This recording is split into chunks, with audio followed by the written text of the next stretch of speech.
ಮುಸುಕಿನ ಜೋಳದ ಬೆಳೆಯಲ್ಲಿ ಬೂಜುರೋಗ ಹಾಗೂ ಬಿಳಿ ಸುರುಳಿ ರೋಗ ನಿಯಂತ್ರಣಕ್ಕಾಗಿ ರೈತರು ರಾಗಿ, ತೊಗರಿ, ಅಲಸಂದೆ ಹಾಗೂ ಅವರೆ ಬೆಳೆಗಳೊಂದಿಗೆ ಬೆಳೆ ಪರಿವರ್ತನೆ ಅಳವಡಿಸಿಕೊಳ್ಳಬೇಕು. ಬಿತ್ತನೆಗೂ ಮುನ್ನ ಬೀಜೋಪಚಾರ ಕಡ್ಡಾಯವಾಗಿ ಮಾಡಬೇಕು ಹಾಗೂ ಕೃಷಿ ಇಲಾಖೆ ಶಿಫಾರಸು ಮಾಡುವ ಶಿಲೀಂಧ್ರನಾಶಕಗಳನ್ನು ಸೂಕ್ತ ಸಮಯದಲ್ಲಿ ಸಿಂಪಡಿಸಬೇಕು. ಅನೇಕ ರೈತರು ಕಡಿಮೆ ಅವಧಿಯಲ್ಲಿ ಹೆಚ್ಚು ಇಳುವರಿ ಪಡೆಯಲು 20ರಷ್ಟು ಪೋಷಕಾಂಶ ಹೊಂದಿರುವ ಗೊಬ್ಬರ ಬಳಸುತ್ತಿದ್ದಾರೆ. ಇದರಲ್ಲಿ ಪೊಟ್ಯಾಸಿಯಂ ಅಂಶ ಕಡಿಮೆ ಇರುವುದರಿಂದ ಬೆಳೆಗಳ ರೋಗ ನಿರೋಧಕ ಶಕ್ತಿ ಕುಗ್ಗುತ್ತದೆ.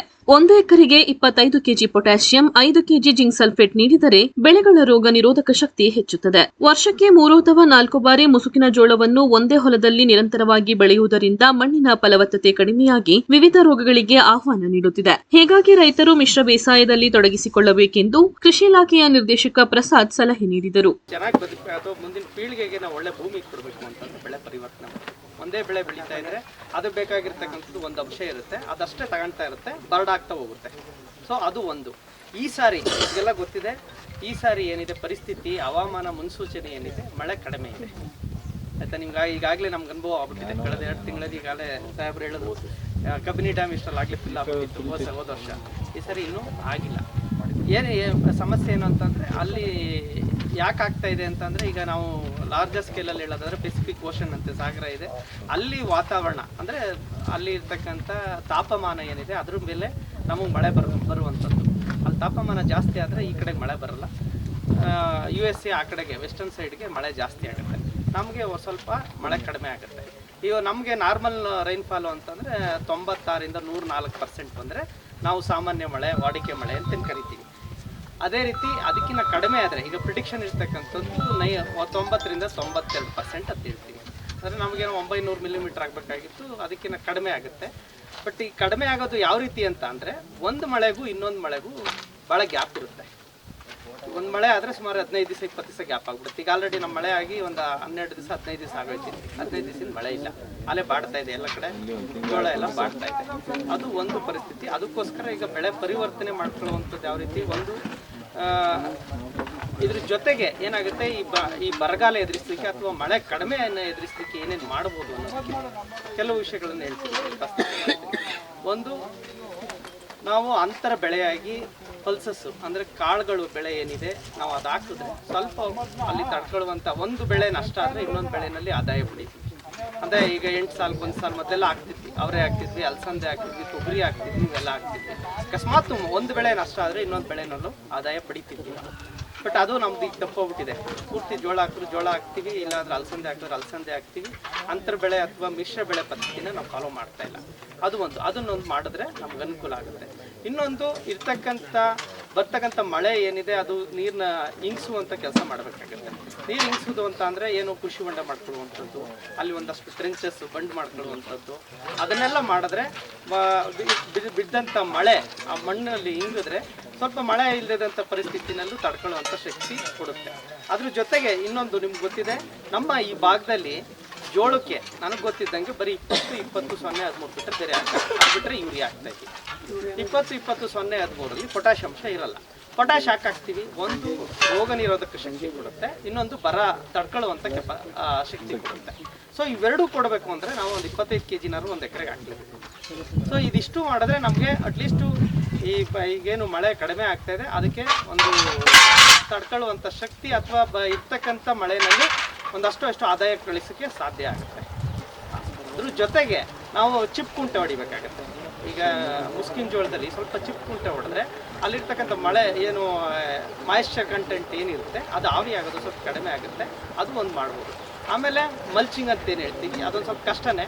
ಈ ಕಳೆಗಿಳೆ ತೆಗೆದುತ್ತಾ ಅಲ್ಲೇ ಮಲ್ಚಿಂಗ್ ಮಾಡುವಂಥದ್ದು ಆಯಿತಾ. ಅದ್ರ ಮೇಲೆ ಭೂಮಿ ಮೇಲೆ ಹಾಕಿದ್ರೆ ಅದು ಮಾಯಿಶ್ಚರ್ ಎವಾಪರೇಷನ್ ಅಂದರೆ ಆವಿ ಆಗುವಂಥದ್ದನ್ನು, ಇದು ತೇವಾಂಶ ಆವಿ ಆಗುವಂಥದ್ದನ್ನು ತಡೆಯುವಂಥದ್ದು. ಸೊ ಇಷ್ಟು ಮಾಡಿದ್ರೆ ನಮಗೆ ಇರ್ತಕ್ಕಂಥ ಬೀಳ್ತಕ್ಕಂಥ ಮಳೆನಲ್ಲೇ ಸ್ವಲ್ಪ ಹೆಚ್ಚು ಕಡಿಮೆ ಆದಾಯವನ್ನು ಪಡಿಬೋದು. ನಷ್ಟ ಆಗದೆ, ತೀರಾ ನಷ್ಟ ಆಗ್ದೇ, ತೀರಾ ಹೆಚ್ಚು ಆದಾಯ ಪಡಿದೇನೋ ಅಥವಾ ನಷ್ಟ ಆಗ್ದೇ ಮ್ಯಾನೇಜ್ ಮಾಡ್ತಾ ಒಂದು ಪರಿಸ್ಥಿತಿ ಮಾಡ್ಬೋದು. ಇನ್ನೊಂದು, ಇದು ಜೋಳಕ್ಕೆ ಬಂದಾಗ ನಮ್ಮಲ್ಲಿ ಪರಿಸ್ಥಿತಿ ಏನಾಗಿದೆ ನಿಮಗೆಲ್ಲ ಗೊತ್ತಿದೆ. ಪ್ರತಿ ವರ್ಷಕ್ಕೆ 4-5 ಬೆಳೆ ಬೆಳೀತಾ ಇದ್ವಿ. ಜೋಳ ಆದಮೇಲೆ ಜೋಳ ಆಗ್ತಾಯಿದ್ವಿ. ಯಾಕೆ ಆಗ್ತಾಯಿದ್ದೀವಿ ಅಂದರೆ ಸೈಲೇಜ್ಗೆ ಹೋಗ್ತಾಯಿದ್ವಿ, ಜಾಸ್ತಿ ಮೇವಿಗೆ ಜಾಸ್ತಿ ಹೋಗ್ತಾಯಿದ್ವಿ ಈ ಭಾಗದಲ್ಲಿ. ಪರ್ಟಿಕ್ಯುಲರ್ಲಿ ಅಂತರ್ಸಂತೆ ಆ್ಯಂಡ್ ಪೊರಗುಂಟ ಆಯಿತಾ. ನಿಮ್ಮ ಸರ್ಗೂರು ಕಡೆ ಇನ್ನೂ ಕಡಿಮೆ, ಅಷ್ಟೊಂದು ಆಗಿಲ್ಲ. ನಿಮ್ಮ ಸಾಗರ ಇಲ್ಲೆಲ್ಲ ಸುತ್ತಮುತ್ತ ಮಾಡ್ತಾವ್ರೆ. ಏನಾಗ್ತಾ ಇದೆ ಅಂತ ಅಂದರೆ 75-80 ದಿವಸ ಕಟಾವು ಕಟಾವು ಮಾಡ್ಕೊಂಡು ಹೋಗ್ತಾರೆ. 2,500ದಿಂದ 3,000 ರೂಪಾಯಿ ಕೊಡ್ತಾ ಇದ್ದಾರೆ. 15ರಿಂದ 20 ಟನ್ ಬರ್ತಾ ಇದೆ. ರೈತರಿಗೆ ಆದಾಯ ಆಗ್ತದೆ, ಇಲ್ಲ ಅಂತಲ್ಲ. ಯಾಕೆಂದರೆ ಒಂದು ಎಕರೆಗೆ 50ರಿಂದ 60 ಸಾವಿರ ಕೊಡ್ತಕ್ಕಂಥ ಬೆಳೆ ಬೇರೆ ಯಾವುದೂ ಇಲ್ಲ, ನಮ್ಮ ಹತ್ರನೂ ಇಲ್ಲ. ನಾವು ಹೇಳೋಕ್ಕೆ ಅಂತ ಈಗ ರಿಸರ್ಚು ಆಗಿಲ್ಲ, ಹೇಳೋಕ್ಕೂ ಆಗಲ್ಲ ಅಂಥ ಪರಿಸ್ಥಿತಿ ಇದೆ. ಒಂದು 15,000 20,000 ಖರ್ಚಾಗ್ಬೋದು. ಯಾಕೆಂದರೆ ಅವನೇ ಬಂದು ಕಟಾವು ಮಾಡ್ಕೊಂಡು ಹೋಗ್ತಾನೆ. ನಿಮ್ಗೆ ಆ ಸೇವಿಂಗ್ ಆಗುತ್ತೆ ನಿಮಗೆ. ಸೊ ಅಷ್ಟು ಆದಾಯ ಬರ್ತಾ ಇದೆ, ಇಲ್ಲ ಅಂತಲ್ಲ. ಇದೆಲ್ಲಕ್ಕೂ ಏನು ಅಂತಂದರೆ ನಾವು ಯಾಕೆ ಇದಕ್ಕೆ ಶಿಫ್ಟ್ ಆದ್ವಿ ಅಂತಂದರೆ ಜೋಳಕ್ಕೆ ಯಾಕೆ ಈಸಿ ಬೆಳೆ. ಮೊದಲಿತ್ತು ಇಲ್ಲಿ 30,000 ಎಕರೆ ಕಾಟನ್ ಇತ್ತು, ಹತ್ತಿ ಇತ್ತು. ಈಗ ಬರೀ 3,000 ಎಕರೆ ಬೆಳೀತಾ ಇದ್ದೀವಿ, 3,000 ಹೆಕ್ಟರ್ ಬೆಳೀತಾ ಇದ್ದೀವಿ. ಅದು ಆ ಜಾಗದಲ್ಲಿ ಏನು ಬೆಳೀತಾ ಇದ್ದೀವಿ, ಈಗ ಮುಸ್ಕಿನ ಜೋಳ ಬೆಳೀತಾ ಇದ್ದೀವಿ. ಸೊ ಇದಾದ್ಮೇಲೆ ಏನಾಗ್ತದೆ ಅಂತಂದರೆ ಜೋಳ ಬೆಳೆದು ಏನಾಗ್ತದೆ ಅಂತ ಅಲ್ಲಿ ಇರ್ತಕ್ಕಂಥ ಏನು ರೋಗ, ಈ ಥರದ್ದು ರೋಗ ಕೀಟ. ಮೊದಲು ಜೋಳ ಶುರು ಮಾಡಿದಾಗ ಎಲ್ಲ ಹಿರಿಕರಿದ್ರಿಗೆ ಗೊತ್ತಿದೆ, ನಿಮ್ಗೆ ನನಗಿನ್ನ ಚೆನ್ನಾಗಿ ಗೊತ್ತಿದೆ. ಯಾವುದೇ ಔಷಧಿ ಹೊಡಿದೇನೆ ಜೋಳ ತೆಗಿತೀವಿ. ಒಂದು ಔಷಧಿನೂ ಹೊಡಿತಿರ್ಲಿಲ್ಲ, ಆಯಿತಾ. 2 ಸರಿ ಕುಂಟೆ ಹೊಡೀರಿ ಅಥವಾ ನೇಗ್ಲು ಬಿಡಿರಿ, ಒಂದು 20 ಹಾಕಿದ್ರಿ, ಯೂರಿಯಾ 2 ಸಾರಿ ಹಾಕಿದ್ರು ಮುಗಿದೋಯ್ತು, ಜೋಳ ಬಂತು ಅಂತ. ಬಟ್ ಈಗಿನ ಪರಿಸ್ಥಿತಿ ಹಂಗಿಲ್ಲ. ಕನಿಷ್ಠ ಪಕ್ಷ 2ರಿಂದ 3 ಸ್ಪ್ರೇ ಮಾಡ್ದೇ ನಾವು ಜೋಳ ತೆಗಿಲಿಕ್ಕೆ ಆಗ್ತಾ ಇಲ್ಲ. 2 ವರ್ಷದಿಂದ ಬರೀ ಸೈನಿಕಗಳು ಬರ್ತಿತ್ತು, ಲದ್ದಿಗಳು ಅಂತೇನು ಹೇಳ್ತೀವಿ, ಅದು ಮಾತ್ರ ಬರ್ತಿತ್ತು. ಅದಕ್ಕೆ ನೀವು ಬೆಂಜೋಯಿಲ್ ಹೊಡಿತಿದ್ರಿ, ಶಾವಿಗೆ ಪ್ಯಾಕೆಟ್ ಅಂತ ಏನು ಹೇಳ್ತೀವಿ, ಅದನ್ನು ಹೊಡಿತೀವಿ, ತಂದು ಹೊಡಿತೀವಿ. ಬಟ್ ಈಗಿನ ಪರಿಸ್ಥಿತಿ ಹಂಗಿಲ್ಲ. ಕಳೆದ ವರ್ಷದಿಂದ ಇದು ಹೊಸ ರೋಗ ಶುರುವಾಗಿದೆ ನಮಗೆ. ಏನು ಬೂಜು ರೋಗ ಅಥವಾ ಬಿಳಿ ಸುಳಿ ರೋಗ ಶುರುವಾಗಿದೆ. ಇದಕ್ಕೆ ನಾವು ಯಾಕೆ ಶುರುವಾಯಿತು ಅಂತ ಆಗಲೇ ನಮ್ಮ ಮಲ್ಲಿಕಾರ್ಜುನ್ ಸರ್ ಹೇಳಿದ್ದಾರೆ, ಆಯಿತಾ. ಇದನ್ನು ನಾವು ಏನು ಹೇಳ್ತಾ ಇದ್ದೀವಿ, ಈಗ ಕಳೆದ ವರ್ಷದಿಂದ ಈಗ ಬಹುಶಃ ನಮ್ಮ MLA ಸಾಹೇಬ್ರ ಕಡೆಯಿಂದನೂ ಆಟೋ ಪ್ರಚಾರ ಉದ್ಘಾಟನೆ ಮಾಡಿದ್ದೀವಿ. ಬಿ ಗುಪ್ಪೆಯಿಂದ ಉದ್ಘಾಟನೆ ಮಾಡೋದು ಪ್ರತಿ ಪಂಚಾಯತಿನಲ್ಲೂ ಪ್ರಚಾರಿಸ್ತೀವಿ, ಮಾಹಿತಿ ಕೊಟ್ಟಿದ್ದೀವಿ. ಒಂದು ಬೆಳೆ ಪರಿವರ್ತನೆ ಮಾಡ್ತೀವಿ, ಆಯಿತಾ. ಒಂದು ಸರಿ ನೀವು ಅಟ್ಲೀಸ್ಟ್ ಬೇರೆ ಬೇರೆ ಬೆಳೆ ಇದ್ದಾವೆ ನಮಗೆ, ಅಟ್ಲೀಸ್ಟ್ ಎಷ್ಟು ಆದಾಯ ಕೊಡದೇ ಇದ್ರೂ ಅದಕ್ಕಿಂತ ಲಾಸ್ ಅಂತೂ ಆಗಲ್ಲ ನಮಗೆ. ಈಗ ರಾಗಿ ಆಗಲೇ ಮಾತಾಡಿದ್ವಿ, 5,205 ರೂಪಾಯಿ. ಯಾವ ಟೈಮಲ್ಲಿ ಸಿಗ್ತಿತ್ತು? 52 ರೂಪಾಯಿ ಒಂದು ಕೆಜಿಗೆ. ಬಹುಶಃ ರಾಗಿ ಬೆಳೆದವ್ರಿಗೆ ಹೆಣ್ಣು ಕೊಡ್ತಿರ್ಲಿಲ್ಲ ನನಗೆ ಗೊತ್ತಿದ್ದಂಗೆ ಮೊದಲೆಲ್ಲ. ಇಲ್ಲಪ್ಪ ಬರೀ ರಾಗಿ ಬೆಳಿತಾನೆ ಅಂತ ಅಂದರೆ ನನಗೆ ಗೊತ್ತಿದ್ದಂಗೆ ಬರೀ ರಾಗಿ ಬೆಳಿತಾನಪ್ಪ, ಮನೇಲಿ ಹೊಗೆಸೊಪ್ಪು ಬೆಳೆಯಲ್ಲ, ಇನ್ನೊಂದು ಕಮರ್ಷಿಯಲ್ ಶುಂಠಿ ಬೆಳೆಯಲ್ಲ ಅಂತೇಳಿ ಹೆಣ್ಣು ಕೊಡ್ತಿರ್ಲಿಲ್ಲ. ಸೊ ಬಟ್ ಈಗಿನ ಪರಿಸ್ಥಿತಿ ಹಂಗಿಲ್ಲ. MSPನ APMCನಲ್ಲೇ ನೀವು ರಿಜಿಸ್ಟ್ರೇಷನ್ ಮಾಡಿದ್ರೆ 5,205 ರೂಪಾಯಿ ಕೊಟ್ಟು ತಗೊಂಡು ಹೋಗ್ತಾರೆ. ಆಮೇಲೆ ರಾಗಿ ಅವಾಗಿನ ಪರಿಸ್ಥಿತಿ ಏನಿತ್ತು, 2 ಕ್ವಿಂಟಲ್ 3 ಕ್ವಿಂಟಲ್ ಬೆಳೆದ್ರೆ ಹೆಚ್ಚು. ಈಗ ನಾಟಿ ರಾಗಿಗೆ 15ರಿಂದ 20 ಕ್ವಿಂಟಲ್ ತೆಗೆಯುವಂಥ ಕೆಪಾಸಿಟಿ ಇದೆ, ತೆಗಿಬೋದು ಅದರಲ್ಲಿ, ಆಯಿತಾ. ನಿಮ್ಗೆ ಅಷ್ಟೇ ಆದಾಯ ಬಂತಲ್ವಾ. ಸೊ ಹಿಂಗೆ ಬೆಳೆ ಪರಿವರ್ತನೆ ಮಾಡ್ಕೊಳ್ಳುವಂಥದ್ದು, ಅಷ್ಟೇ ಆದಾಯ ಕೊಡ್ತಕ್ಕಂಥ ಬೆಳೆ ಪರಿವರ್ತನೆ. ಅವರೇ ಇದೆ, ಅಲಸಂದೆ ಇದೆ, ಉದ್ದಿದೆ, ಹೆಸರಿದೆ. ಇವನ್ನೇನೋ ಒಂದು ಬೆಳೆನಾರು ಬದಲಾವಣೆ ಮಾಡ್ತೀವಿ, ಇಲ್ಲ ಅಂದರೆ ಇದೇ ಪರಿಸ್ಥಿತಿನ ಜೋಳದಲ್ಲಿ. ಈಗ ನಾವು ಬಿತ್ತನೆ ಬೀಜದ್ದು ಬ್ಲೇಮ್ ಮಾಡಿದ್ರು, ಈ ಸಾರಿ ಬಿತ್ತನೆ ಬೀಜದ್ದು ರೋಗ ಬರ್ತದೆ ಅಂತೇಳಿ ಸುಮಾರು 300 ಸ್ಯಾಂಪಲನ್ನು ನಾವು ಟೆಸ್ಟ್ ಮಾಡಿಸಿದ್ವಿ ಯೂನಿವರ್ಸಿಟಿನಲ್ಲಿ.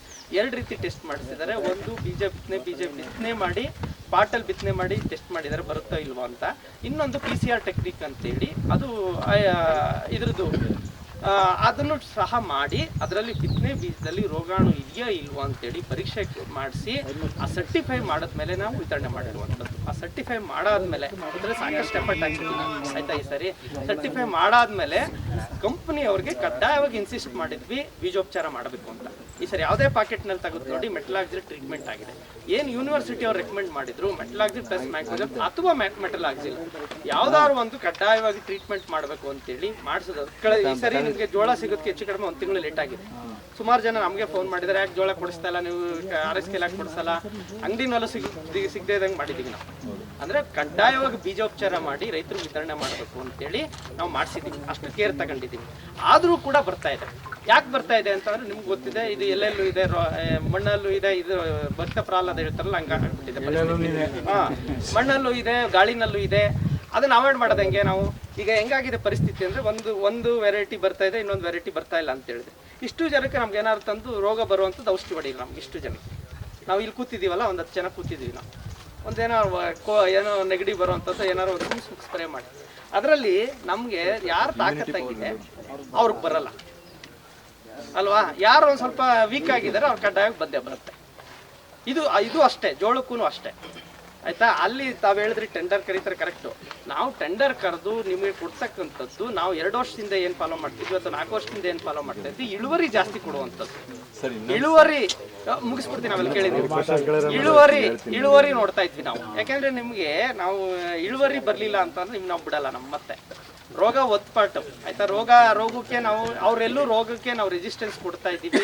ಕಂಪ್ನಿಯವರು ರೋಗಕ್ಕೆ ಇದು ಸಹಿಷ್ಣುತೆ ಹೊಂದಿದೆ ಅಥವಾ ರೋಗ ನಿರೋಧಕ ಶಕ್ತಿ ಹೊಂದಿದೆ ಅಂತೇಳಿ ಎಲ್ಲೂ ಕ್ಲೈಮ್ ಮಾಡಿಲ್ಲ ಅಥವಾ ನಾವು ಇನ್ಸಿಸ್ಟ್ ಮಾಡಿಲ್ಲ. ಮುಂದಿನ ದಿನಗಳಲ್ಲಿ ತಾವು ಹೇಳ್ದಂಗೆ ಅದನ್ನು ಮೇಲಿನವ್ರಿಗೆ ಗಮನಕ್ಕೆ ತರ್ತೀವಿ. ತಾವು ಸರಿಯಾಗಿ ಹೇಳಿದಿರಿ ಅದನ್ನು ಆಯ್ತಾ. ಮೇಲಿನವ್ರ ನಾವು ಇದುವರೆಗೂ ನೋಡ್ತಿರ್ತಕ್ಕಂಥದ್ದು ಬರೀ ಇಳುವರಿ ಯಾವ್ದು ಜಾಸ್ತಿ ಕೊಡುತ್ತೆ, ಯೂನಿಫಾರ್ಮ್ ಇರಬೇಕು. ಮೇಯ್ನಾಗಿ ಇಳುವರಿ ಜಾಸ್ತಿ ಕೊಡಬೇಕು. ನೀವು CP 818 ಯಾಕೆ ಕೇಳ್ತೀರಿ, ಇಲ್ಲಿ ಅದು ಕೆಂಪು ಕಾಳು ಬರುತ್ತೆ. ಮಾರ್ಕೆಟಲ್ಲಿ ಜಾಸ್ತಿ ರೇಟ್ ಸಿಗಬೇಕು, 1800 2000, ಬೇರೆದಾದ್ರೆ 1600 ರೂಪಾಯಿ ಸಿಗುತ್ತೆ ಆಯ್ತಾ. ಅದಕ್ಕೋಸ್ಕರ ಆ ಥರದ್ದು ನೋಡ್ತಾ ಇದ್ವಿ ಬಿಟ್ಟರೆ ರೋಗ ನಿರೋಧಕ ಶಕ್ತಿ ಇದೆಯಾ ಇಲ್ವಾ ಅಂತೇಳಿ ನೋಡಿಲ್ಲ ಆಯ್ತಾ. ಅದನ್ನು ಮಾಡಿಸಿಲ್ಲ ನಾವು.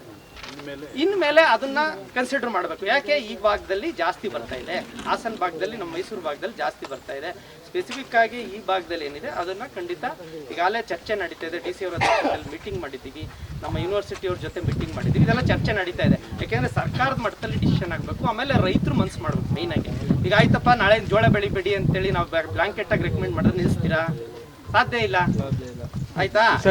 ಸ್ಟ್ರೈಕ್ ಮಾಡಿ ಜೋಳ ಬುಡಂಗ್ ಮಾಡ್ದು ನೀವು ನಿಲ್ಸಿದ್ರಿ, ಹೌದು ಮಾರದ್ನ ನಿಲ್ಸಿದ್ರಿ, ಹೌದು. ನಾವು ಸ್ಟ್ರೈಕ್ ಮಾಡ್ದೋ, ನಮ್ಮ ಜೋಳ ಕೊಡಿ ಸ್ಟ್ರೈಕ್ ಮಾಡ್ದೋ ಅಂದ್ರೆ ನಾನ್ ಮಾಡಿಲ್ಲ. ನಮ್ಗೆ ಹೇಳ್ತಾರೆ ಅಂದ್ರ ಸ್ಟ್ರೈಕ್ ಮಾಡ್ದೋ ಕೋಟಲೆಲ್ಲ ಮಾಡ್ಬಿಟ್ಟು ಜೋಳ ಬುಡಿ ಅಂತ ಹೇಳ್ದೋ ಬಿಟ್ರು. ಏನಪ್ಪ ನಿಮ್ ಮನೆ ಬರ ಅನುಭವಿಸ್ಕೊಳ್ಳಿ ಹೌದು ಆತರ. ಅದಕ್ಕೆ ಅದ್ರ ಜೊತೆಗೆ ನಮ್ದೇನಿದೆ ಈಗ ಏನು ಜೋಳ ಬೀಜೋಪಚಾರ ಒಂದು, ಈಗ ಅಜಾಕ್ಸಿಸ್ಟ್ರೋಬಿನ್ ಪ್ಲಸ್ ಡೈಫೆನ್ಕೊನಜಾಲ್ ಬೇರೆ ಬೇರೆ ಟ್ರೇಡ್ ನೇಮಲ್ಲಿ ಸಿಗುತ್ತೆ ಅಂಗಡಿಗಳಲ್ಲಿ. ಅಮಿಸ್ಟಾರ್ ಅಂತ ಸಿಗುತ್ತೆ, ಬ್ರ್ಯಾಂಡ್ ಬೇರೆ ಬೇರೆ ಸಿಗುತ್ತೆ. ಅದನ್ನು ತಂದು ಸ್ಪ್ರೇ ಮಾಡಿದ್ರೆ ಈಗೇನು ಸುಮಾರು ಕಡೆ ಮಾಡಿಸಿದ್ವಿ ನಾವು, ಕಂಟ್ರೋಲ್ ಬಂದಿದೆ. ಬಟ್ ಯಾವಾಗ ಅಂತ ಅಂದರೆ ಅಲ್ಲೊಂದು ಇಲ್ಲೊಂದು ಕಾಣಿಸ್ದಾಗ ಮಾಡಬೇಕು. 10-15 ದಿವಸಕ್ಕೆ ಶುರು ಆಗುತ್ತದು. ಅಲ್ಲೊಂದು ಇಲ್ಲೊಂದು ಕಾಣಿಸಿದಾಗ ಸ್ಪ್ರೇ ಮಾಡಿದಾಗ ಅದು ಪೌಡ್ರ್ ಇಲ್ಲದೆ ಇರೋದನ್ನು ನೋಡಿದ್ದೀವಿ ನೋಡಿ. ಅಮಿಸ್ಟರ್ ಟಾಪ್ ಅಂತೇಳಿ ಬರುತ್ತೆ, ಸ್ವಲ್ಪ ಕಾಸ್ಟ್ಲಿ ಇದೆ ಕೆಮಿಕಲ್ ಆಯ್ತಾ. ಅದನ್ನ ಸ್ಪ್ರೇ ಮಾಡಿದಾಗ ಕಂಟ್ರೋಲ್ ಬಂದಿದೆ. ಪ್ರಾರಂಭಿಕ 1-2 ಅಲ್ಲೊಂದಿಲ್ಲ ಕಾಣಿಸ್ದಾಗ ಮಾಡಿಸ್ಬೇಕು, ಅಥವಾ ಕಾಣಿಸ್ತಾ ಇದ್ದಾಗಲೂ ಒಂದು ಸ್ಪ್ರೇ ಮಾಡಿ. ಯಾಕೆಂದ್ರೆ ಇದನ್ನ ಮಾಡ್ತೀರಿ ನೀವು, ಉಳಿಗಂತೂ ಸ್ಪ್ರೇ ಮಾಡ್ತೀರಿ ಆಯ್ತಾ, ಲದ್ದಿ ಉಳಿಗೆ ಮಾಡ್ತಾ ಇದ್ರಿ. ಅದ್ರ ಜೊತೆಗೆ ಇದೊಂದು ಸ್ಪ್ರೇ ಮಾಡಿದ್ರೆ ಕಂಟ್ರೋಲ್ ಬಂದಿದೆ ಆಯ್ತಾ. ನಾವು ಸಾಕಷ್ಟು ಅಬ್ಸರ್ವ್ ಮಾಡ್ತಾ ಇದೀವಿ, ಸಾಕಷ್ಟು ಪ್ರಚಾರ ಎಲ್ಲ ಮಾಡ್ತಿದ್ದೀವಿ. ಬಿತ್ತನೆ ಆದಂಗಿಂದನೂ ಕೊಟ್ಟಿದ್ದಾರೆ ಇಲಾಖೆಯವರು. ನಾವು ಬಿತ್ತನೆ ಶುರುವಾಗ ಮೊದಲೇ ಆಟೋ ಪ್ರಚಾರ ಸ್ಟಾರ್ಟ್ ಮಾಡಿದ್ದೀವಿ. ಈಗ ಮೊನ್ನೆ 10ನೇ ತಾರೀಕು ಇವರು ಸೈಂಟಿಸ್ಟ್ ಎಲ್ಲ ವಿಸಿಟ್ ಮಾಡಿದ್ರು. ನೆನ್ನೆನೂ ಸಹ KVK ಸುತ್ತೂರಿಂದ ಸೈಂಟಿಸ್ಟ್ಗಳು ಬಂದಿದ್ರು. ಪ್ರತಿ ದಿವಸ ನಾವು ಫೀಲ್ಡ್ ಅಡ್ಡಾಡ್ತಾ ಇದ್ದೀವಿ, ರೈತರಿಗೆ ಮಾಹಿತಿ ಕೊಡ್ತಾ ಇದ್ದೀವಿ. ನಮ್ಮ ರೈತ ಈ ಸರ್ ನೀವು ನೋಡಿರ್ಬೋದು, ಎಲ್ಲರ ಅಂಗಡಿನಲ್ಲಿ ಪಾಕೆಟ್ ತಗೊಂಡ್ರು ಒಂದು ಕರಪತ್ರ ಕೊಟ್ಟಿದ್ದೀವಿ ಜೊತೆಗೆ, ಏನೇನು ಮಾಡ್ಬೇಕು ನೀವು ಅಂತೇಳಿ. ಅಂಗಡಿನಲ್ಲಿ ಒಂದು ಪಾಕೆಟ್ ತಗೊಂಡ್ರು ಕೊಡಬೇಕು, ಹಾಗೆ ನಮ್ಮ ರೈತ ಸಂಪರ್ಕ ಕೇಂದ್ರದಲ್ಲಿ ತಗೊಂಡ್ರು ಸಹ ಒಂದೊಂದು ಜೊತೆಗೆ ಕರಪತ್ರ ಕೊಟ್ಟಿದ್ದೀವಿ. ಹಾಗೆ ಸಾಕಷ್ಟು ನ್ಯೂಸ್ ಪೇಪರ್ನಲ್ಲಿ ಪ್ರಚಾರ ಮಾಡಿದ್ದೀವಿ ಆಯ್ತಾ. ಇದಿಷ್ಟು ಮಾಡಿದ್ರು ಕೂಡ ಬಂದಿದೆ. ಅದಕ್ಕೆ ನೀವು ನಮ್ಮ ಜೊತೆ ಕೈ ಜೋಡಿಸ್ಬೇಕು. ರೈತರು ನೀವು ಕೈ ಜೋಡಿಸಿದ್ರು ಮಾತ್ರ ಇದನ್ನ ಕಂಟ್ರೋಲ್ ಮಾಡಲಿಕ್ಕೆ ಸಾಧ್ಯ. ಇಲ್ಲ ಅಂತ ಅಂದ್ರೆ ಮುಂದಿನ ದಿನಗಳಲ್ಲಿ ಇನ್ನೂ ಕಷ್ಟ ಆಗುತ್ತೆ. ಒಂದು ಸೈಲೇಜ್ಗೆ ಆದಾಯ ಆಗ್ತಾ ಇದೆ ಇಲ್ಲ ಅಂತೇಳಿ ಹೇಳಲ್ಲ, ಅಟ್ಲೀಸ್ಟ್ ಒಂದು ಬೆಳೆ ಬದಲಾವಣೆ ಮಾಡ್ಕೊಳ್ಳಿ ಆಯ್ತಾ. ಅದು ಒಂದು ಪೊಟ್ಯಾಶ್ ಒಂದು, ಆಮೇಲೆ ಜಿಂಕ್ ಸಲ್ಫೇಟ್ ನಮ್ಮಲ್ಲೇ 150 ರೂಪಾಯಿಗೆ 5 kg ಪಾಕೆಟ್ ಕೊಡ್ತಾ ಇದ್ದೀವಿ ಆಯ್ತಾ.